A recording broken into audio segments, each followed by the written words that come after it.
I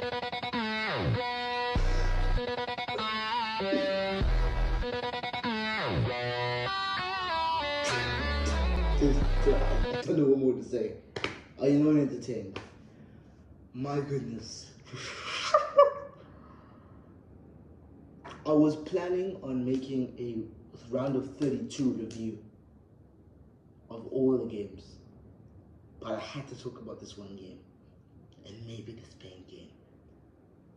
Portugal 2, Croatia 1 might just be one of the greatest games we've ever seen. It might just be one of the greatest games. It was filled with controversy, it was filled with goals, brilliant plays, brilliant midfielder plays, brilliant attacking displays, superb defensive and goalkeeping. This game had everything. You want good defenders? You got it. Great keeper performances? You've got it. Great attacking performances? You've got it. Great midfield performances? You've got it. This game had everything. This game had literally everything. Like, I'm actually upset that the game ended. I'm not upset about who won. I'm upset about the game ended. Croatia, right, are gonna feel hard done by, and we will talk about the decision at the end. But the more important thing is, Croatia are just victims of a bad matchup, because you guys can see Croatia are still that nation. I don't know what it is, but whenever Croatia enter a knockout phase of a competition of the World Cup, they just lock in differently. They lock in differently. And today, Portugal are extremely fortunate to benefit from certain rules, which I don't even want to get into that because I've had a whole thing about that vendetta in the Premier League. But it is the right decision. I just hope for more consistency on the thing, on the decision. Ronaldo gets his first World Cup knockout goal. Yes, it's the World Cup knockout goal. Please, Messi fans, don't say open play goal. It's a World Cup knockout goal. Ronaldo finally has one, and I'm proud of him. And before people say it, yes, I am a Messi fan. I love Messi, and as much as I make content on Cristiano Ronaldo, I make as much content as I think to be on Messi. However, making the content on Messi now today is very difficult because you don't really come up talking about things. I mean, a Messi video I made is like 6 minutes long, so it's not the same. When I'm talking about the Ronaldo game, there's a lot more to talk about, there's more to critique, there's not more to be excited about. First things first, right? I think Ronaldo getting that goal, that penalty and goal, really saved him because other than that, he was a poor performance. And the commentator perfectly described it, right? The commentator perfectly said, yes, he got his goal, but other than that goal, he's not offering you much else. And I think if Ronaldo was on today for that Gonçalo Ramos chance, I don't think he scores it. But we'll get on to that. Let's start off with the first half. So Portugal started the game off brilliantly, as they did against DR Congo. And this game felt very much like DR Congo, but just a little bit more exaggerated. Portugal started out brilliantly, then they just ran out of steam, and Croatia started to grow into the game, Then that continues all the way to the first hydration break. First hydration break comes, Croatia have completely taken over. Croatia started to grow into the game, but never had any shots on target. Second half comes, Croatia come out guns blazing. They come out, attack. Eventually it comes off. Eventually there's a chance that brews, and Perisic, of all people, 34-year-old Perisic, there's a cross to him, back post. Perisic is there, and he puts it with his right foot. Perisic might be the most ambiguous or both-footed players I've ever seen in my entire life. He's so good. I actually don't know which foot he is. I actually don't. He scored his right. I'm 90% sure. I'm like 60% sure he's left-footed. It was a brilliant finish, and it was just incredible to watch because one of the things which I really am critiquing about the Portugal team is that their passing quality isn't as good. And when I said midfielder performances at the beginning of the video, I was not talking about from Portugal, but let me be so honest. Fernandes, Neves, Vitinha, them three getting outshunned by a 30-year-old Josko Polovic and a 35, 39-year-old Luka Modric speaks levels.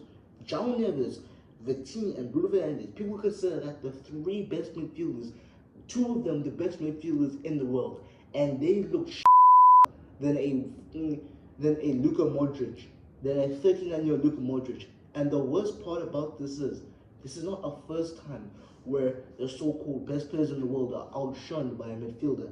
James Rodriguez was better than them in the Colombia game, and now Luka Modric is better.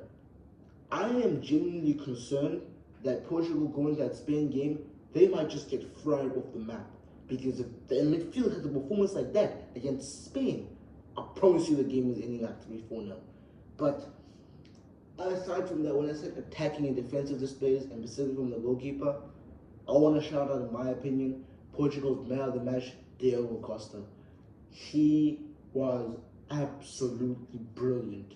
He made so many big saves. He is the reason Portugal stayed in this game.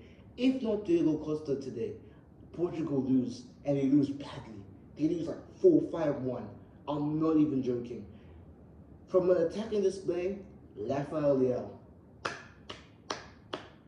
Today was the exact reason why I wanted a Barca and why I was so upset when we signed Gordon.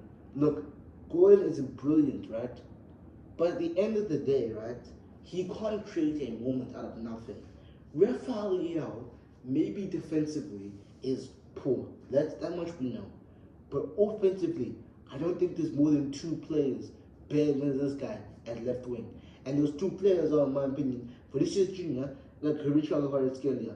Besides those two, I don't think there's a single player going forward that is better than Rafael Leão. He is so dynamic, and his cross, I'm pretty sure the commentator was about to say that Leão had cramp when he was actually playing that pass.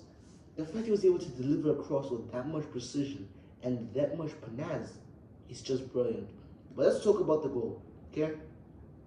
So we talked about the Croatia goal. Let's talk about the Ronaldo goal, the penalty.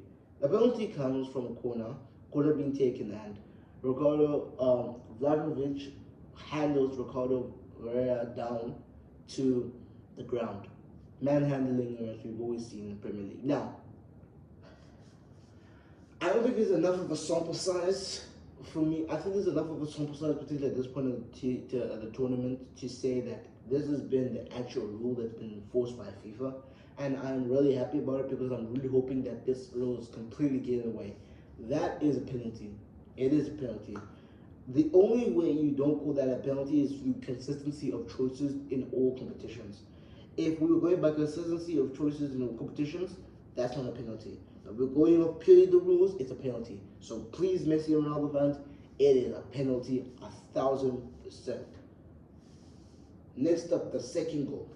Oh my goodness. Leão comes off the left, drifts in a little bit, puts in a cross of basically on his third touch, and Goncalo Ramos, a player that was subbed on to basically replace Ronaldo. By the way, Ronaldo was taken off in this game after scoring his penalty, and he was taken off, and Goncalo Ramos puts a beautiful ball in, and it's a beautiful goal on the plate for him.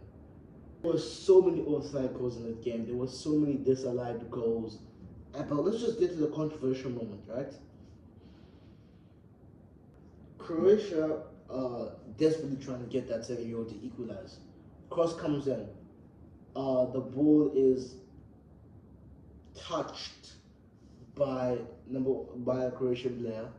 The ball arrives back post. The other player becomes offside, and it's back across to Gvardiol, and Gvardiol taps it home. And then there's a question of offside. The goal gets disallowed because the player had a touch, and that goal making him the other player offside.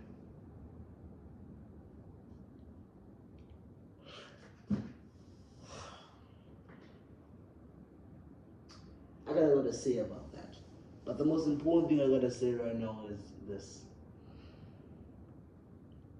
I don't think there was a touch. I actually don't know. Because the equipment they must have used, because I saw them use a sound toucher to see if it actually touched the tip of his head, and if it touched it, it is offside. But I don't know, man. They didn't give us enough angles to see it. and they showed it on the screen, but it wasn't a question of whether the other player was offside. It was a question of whether it touched. Now I don't know if he used a deflection of Ricardo Vaquera. I forgot. I'm mispronouncing his name. They only use the touch of Ricardo to determine, but it's extremely harsh. But if there was a touch, it's the right decision. And based on what I'm seeing, it was the right decision. And yeah, that was the game. Absolute cinema of a football match. Absolute cinema. This game had absolutely everything. I think Croatia will ultimately be gone down. They will be hard done by because they were brilliant this game. I can't take anything away from them. They were just simply brilliant. But I think the right team won in terms of the narrative. I don't think Ronaldo going out is right, especially his last knockout game. I'm glad he's still in it. And more importantly than that, I'm just glad that the entirety of the squad is also very good, because I think Portugal getting eliminated would be disastrous. I think they have to get eliminated against Spain or France. We'll see. But this was a massive win for Ronaldo and Portugal. Don't take anything away from that. And Ronaldo getting his first World Cup knockout goal is extremely valuable. And I really think I'm not a Ronaldo fan. I'm not. But if I was, that goal has just relieved all the pressure, so now he can play the way he wants to. However, I do think he needs to remember he's no longer the same player he once was. He needs to stay in the box a lot more, but I don't know if he will. Next up, I'm pretty sure is the Argentina Cape Verde game. I'm completely wiped. I've got dentist appointments tomorrow, so I gotta go ahead and prepare for that. I'm gonna upload this video. Maybe I do a little bit of editing. I don't really know. Guys, if you have enjoyed the video, like, share, subscribe. And yeah, I'll check you guys in the next one. Bye bye.